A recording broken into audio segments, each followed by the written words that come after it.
Leviathan Wakes is the first book in The Expanse, a sci-fi adventure mystery drama in space. In our last video, we explained the cultures and politics of the series, but what happens in Leviathan Wakes, and what does it mean? 8 years ago, a corporation called Protogen explored Phoebe, a small moon of Saturn, and they found that Phoebe is no moon, it's actually a weapon created by aliens. Billions of years ago, Phoebe was launched across interstellar space, carrying a kind of virus called the protomolecule.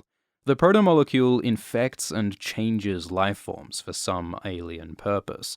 Protogen executive Dresden tries to control the protomolecule, to use it so humans can rewrite their own biology, and to make Protogen rich and powerful. Dresden studied the protomolecule by infecting people on Phoebe, who all died. The molecule seemed to need more biomass, so Dresden and Protogen plan an experiment to infect Eros, feeding 1 million people to the protomolecule. They put some molecule on a stealth ship called the Anubis and send it at Eros, but along the way, the Anubis meets Julie Mao. Julie is the daughter of Jules-Pierre Mao, a powerful businessman. His company, Mao Kwiatkowski, secretly works with Protogen planning the Eros experiment. Julie wants freedom and independence from her rich family, so she leaves home and joins the OPA, a political group fighting for Belter rights. Julie works with OPA leader Anderson Dawes on Ceres, and she pilots a courier ship called the Scopuli. Julie finds out that her father is transporting some weapon, so she and the OPA intercept the Anubis. But the Scopuli is overwhelmed, the crew's taken prisoner on the Anubis, and Julie's locked in storage. Then, the Anubis uses the empty Scopuli as a trap. They plant a Martian transmitter on the Scopuli and send a distress beacon. The Sirenum Scopuli are the islands of the Sirens of Greek mythology, who lure sailors to their deaths, because the Scopuli lures a nearby Belter ship called the Canterbury. Then the Anubis destroys the Cant. But the Martian transmitter they planted makes it look like Mars killed the Cant. Protogen does this to create conflict between Mars and the Belt, to distract everyone from the Eros experiment. But Protogen underestimates the Cant, and its executive officer, James Holden. Holden is from Earth, and he served in the UN Navy, the Space Force, but he got disillusioned with the authoritarian UNN, so he left and got work on the Canterbury. Holden's an idealist. He believes in truth and justice and doing the right thing. He's a natural leader, self-sacrificing, a classic hero type. When the Cant is destroyed, Holden leads the survivors, Naomi, Amos, Alex, and Shed. Holden helps bring them together as a team, but he also makes rash decisions. He tries to chase down the Anubis to bring them to justice, which would probably just get them killed. Naomi has to stop him from being an idiot. But then Holden does something even dumber. He makes a broadcast telling the universe that someone with a Martian transmitter killed the Cant.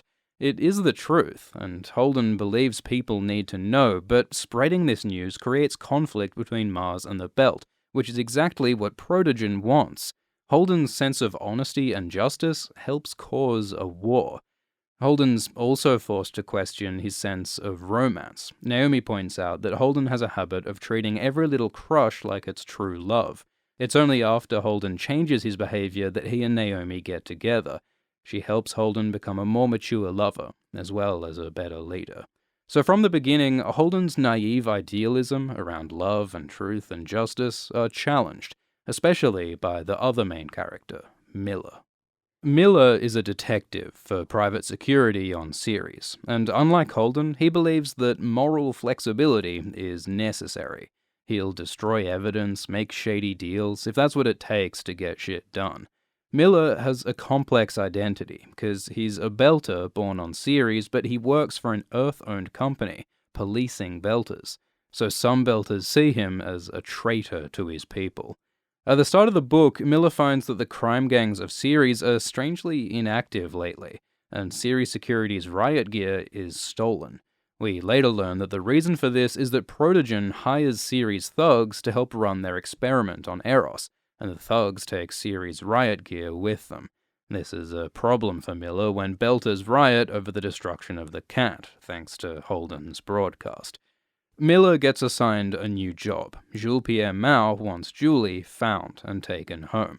At first, Miller dismisses Julie as a poor little rich girl, but while investigating her activity on Ceres, he starts to respect her. She's capable, smart, and she's tough, learning jujitsu after being attacked one time.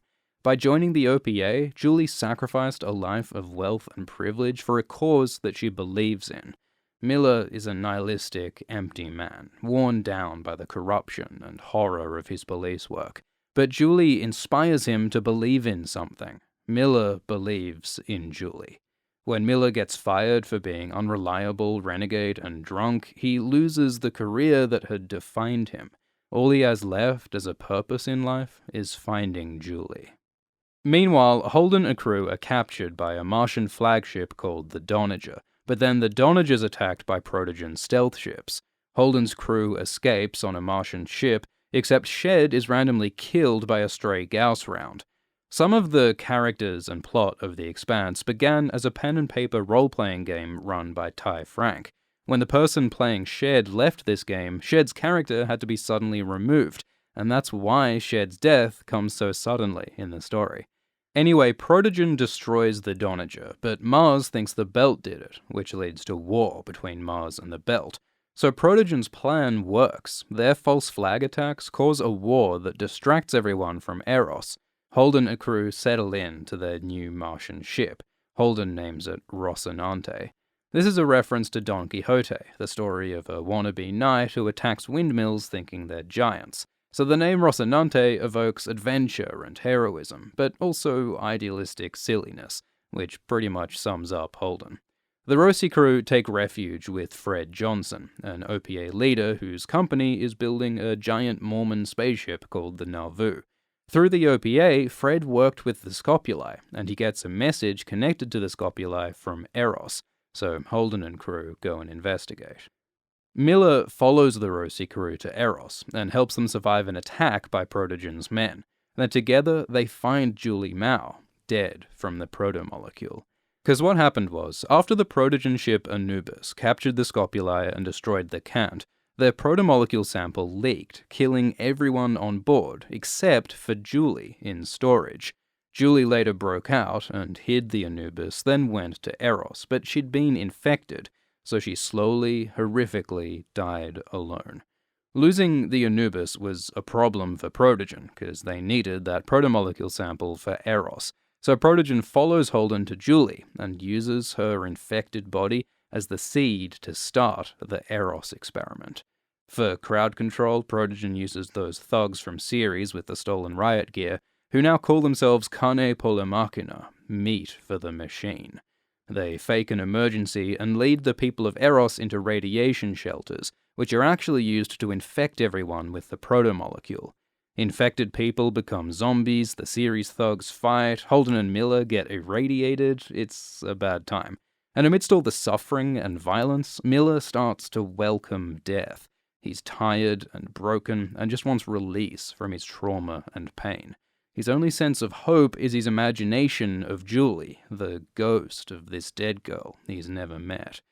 Miller and Holden work together and escape Eros alive, but they also clash over their differences. Holden stops Miller from shooting an infected person, says Miller doesn't get to decide who lives and dies.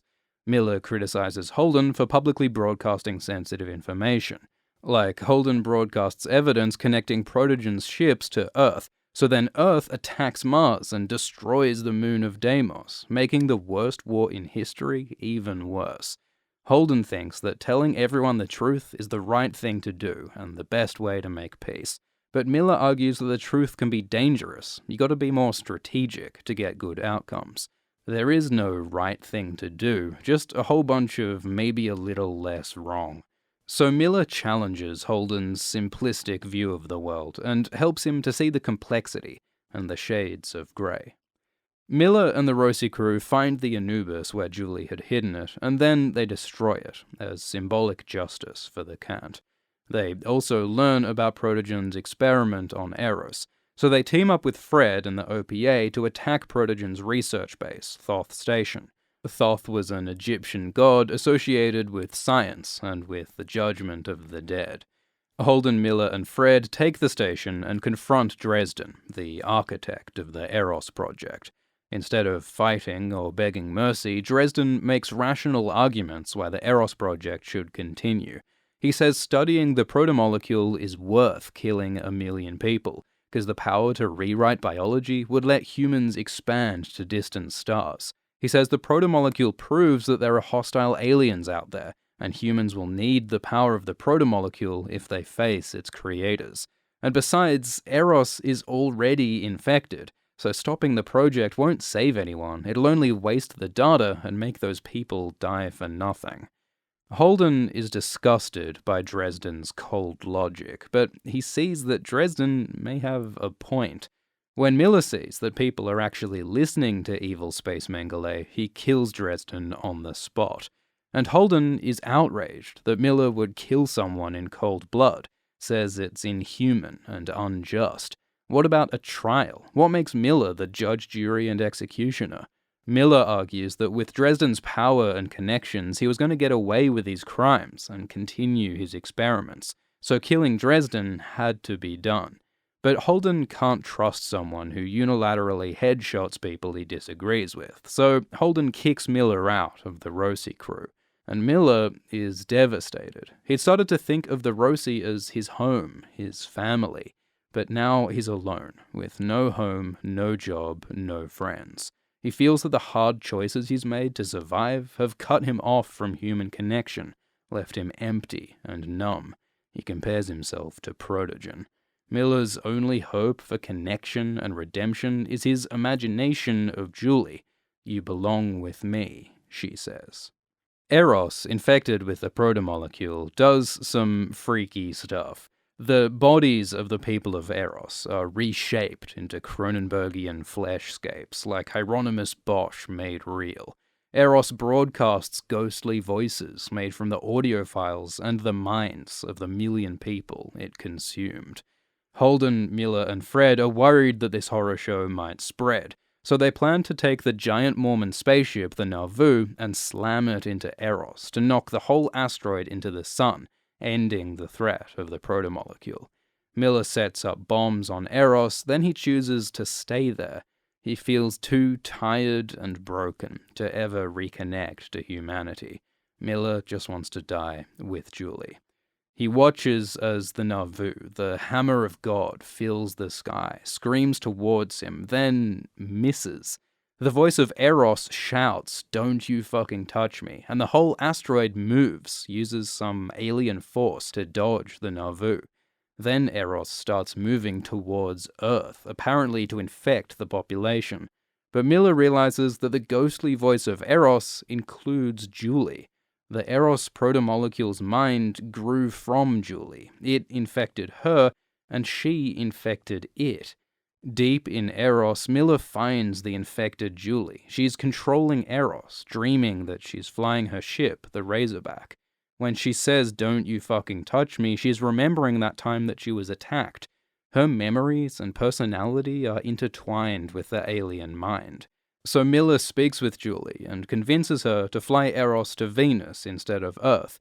He removes his helmet and lets the protomolecule take him, as he and Julie and Eros descend into the clouds of Venus. The cynical, nihilistic Miller finds something to believe in. And Holden is left a more mature and experienced hero, able to question his idealistic view of the world and himself, which helps him face the dangers of later books, including what emerges from Venus. So Leviathan Wakes explores different perspectives on how to live in a complex universe. Rationality and cold realism gets shit done, but love and belief give life meaning. The Expanse is about futuristic technology and fantastic worlds, but it's grounded in the same human passions, flaws, and ideals that cause conflict today. Whether on Earth or among the stars, the problems we have are the ones we bring with us.